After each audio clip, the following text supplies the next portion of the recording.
Welcome to the Penventon Hotel, where I'm joined by one of the Cornish Pirates sponsors, Brian Chenoweth. Brian, you're in charge of Ross Construction. What's your history in rugby, though? My history in rugby started really in 1971, when over in the sort of the back end of the country of Philly on the Roseland Peninsula, we decided there was enough people there that wanted to play rugby. So we went down to the pub on a Saturday night and discussed the rules and how you play it and what you've got to have. Laws they are in rugby. Oh, laws, are they? Yeah, they're laws. At they days, we was pretty fierce, so we had to learn the rules before the laws.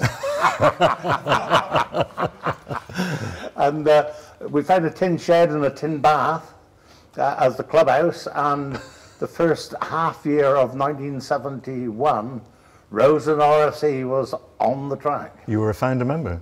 I was a founder member in the King's Head down at Rouen Lannion, where we discussed the laws. The laws, that's right. And we played the whole season and a half and never scored a point.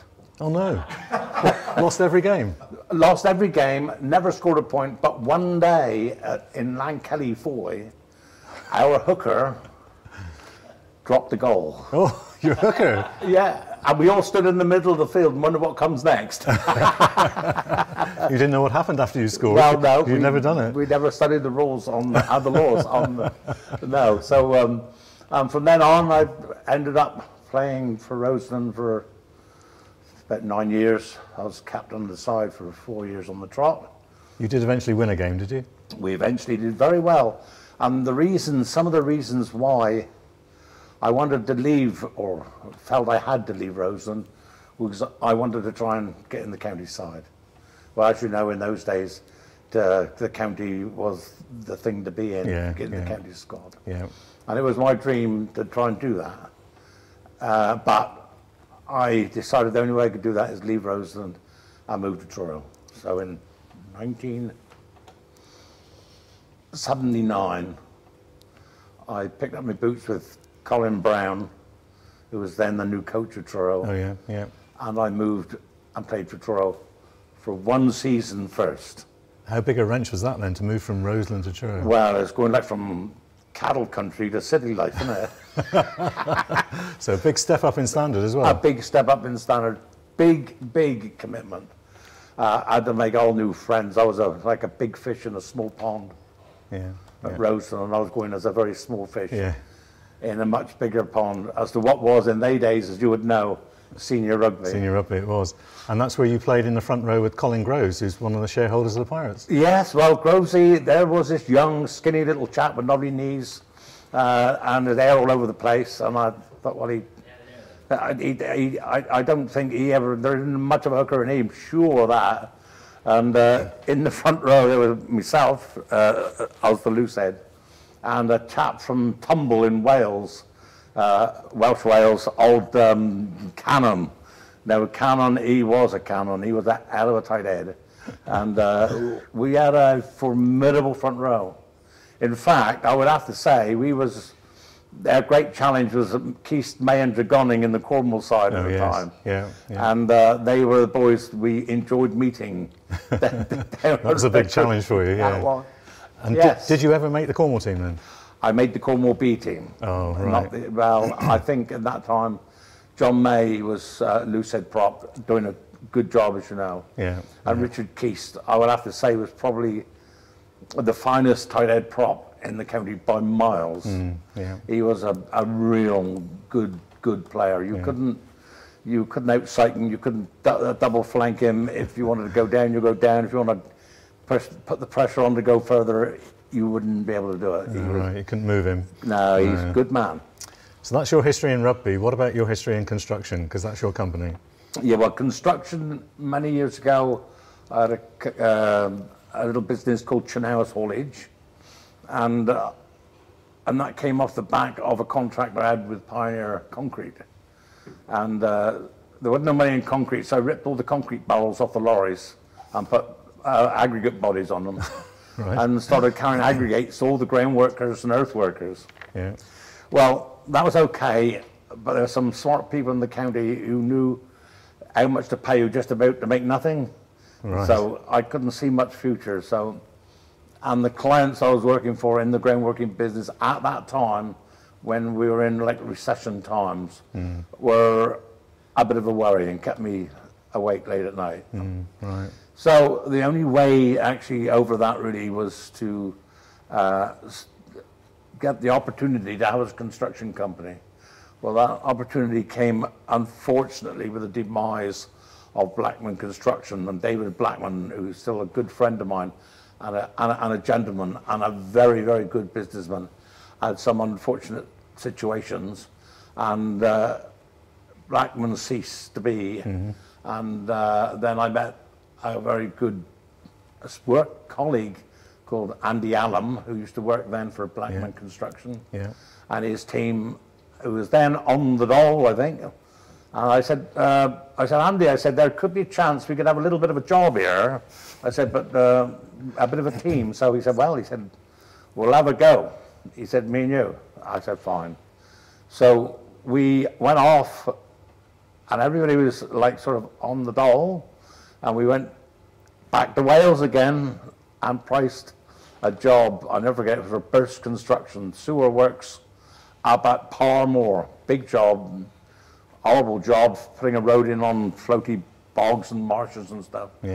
But with the team, we instantly had a good team of contractors who really knew what they were doing. And so I never knew much about construction, nor did I need to, because Andy, well, what he didn't know wouldn't worth knowing, and if he didn't know it, his team would. And so it just grew, just like that, out of the, from Parmore. And we went on with that for, that must have been 20 odd years ago, 25 years ago. And then we were doing very well on the subcontractors thing, and a bit like the aggregates, there come a time when you need to get into a better position. So we took the opportunity in another recession to acquire the services of Andrew Wooding, who was an ex-Carillion E. Thomas man. And he, like Andy knew everything below ground and a bit above ground. Wooding was not interested in anything below the ground. You couldn't see it, it didn't exist as far as he was concerned. But Andy was all about that. But Andrew Wooding had and still has got a flair for above ground. So in Ross Construction now, we are main contractors. We cover below ground with our groundwork earthworks, Ross Construction, Andrew Allam, director. And above ground is Andrew Wooding, director, and he does the top stuff. We price it together, or we don't, I'd have nothing to do with it, to be honest with you. But we price it together, and for the system we got, it works for us, along with a very, very good, loyal office staff, which is more valuable than anything that you can buy off a shelf. And our contractors who work with us, not for us, with us.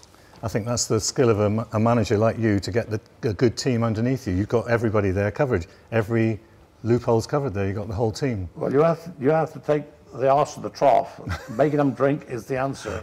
And the thing is, there's lots of ways to do that. But I used to lead the pack in Truro for 9 years, and I know who to punch and who to hug and who not to. Exactly. But everybody's got a motivation way with them.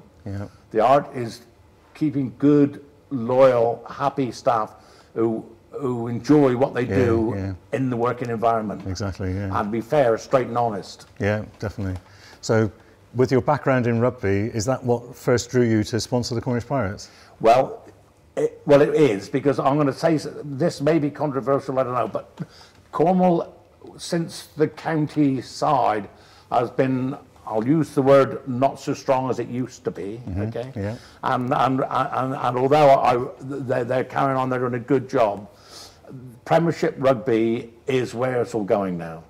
And we are, when I look at the amount of people, players, young players that have gone up through the academies and are now playing for Premier sides that have actually fed through the Cornish Pirates, If we had them boys, we'd have some side here. Oh yeah, without doubt. And I know it's all about the money, and it's about the cart and the horse, which come first. Is it the players or is it the stadium? But we need both. Yeah.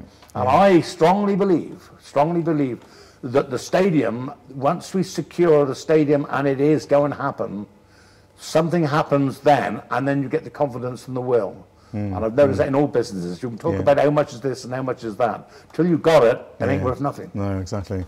So as a construction company, when the stadium comes along, would you be interested in tendering for the contract? Well, Ross Construction is not supporting the Pirates with a view to building the stadium. We've got an ongoing situation with the Pirates. But however, if any competitive tenders are available, we would obviously willingly tender for it in the open marketplace. Yeah. And if successful, we would love to support it. But that is not the main reason for the game. Right. No. The main reason for the game is to put the Pirates up there into the Premiership and keep our good men, our Cornish boys, give them the opportunity to play top flight rugby in Cornwall on Cornish soil. Yeah.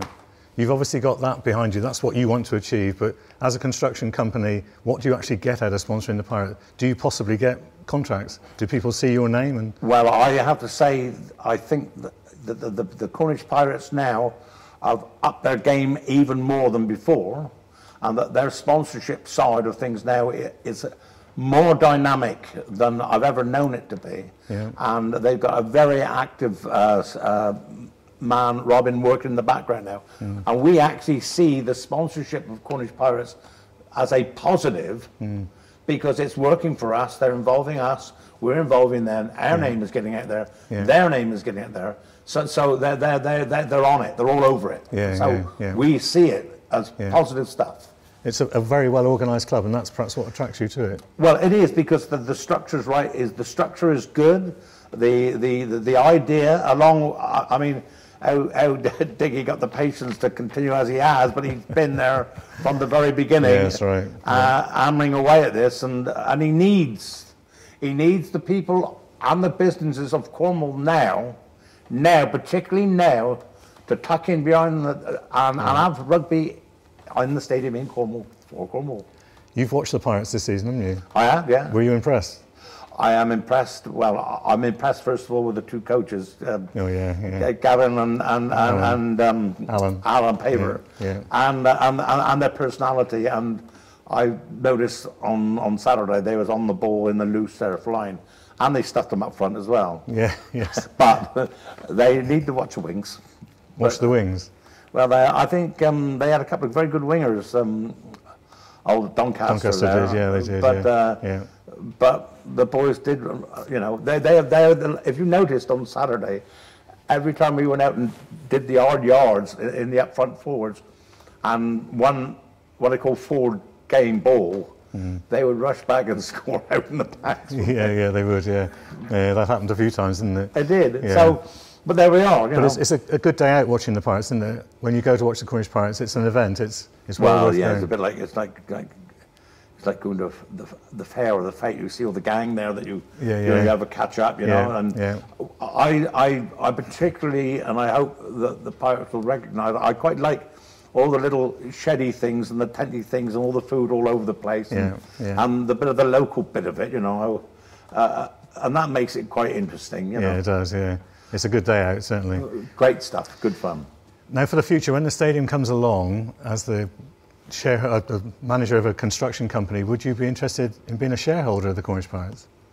Well, if the opportunity was there and the numbers worked for me, then I would love the opportunity, because I feel now, and my directors of Ross Construction and Ross Now Developments are looking at this whole thing extremely positively. But you know, we are small-ish type family business in Cornwall, but we'll have to see how wide we can up the strings of the purse, won't we? Exactly. It's all about that, isn't it? Well, you've got to be in it to win it, I know, but you've got to be able to afford to get in it as well. Exactly.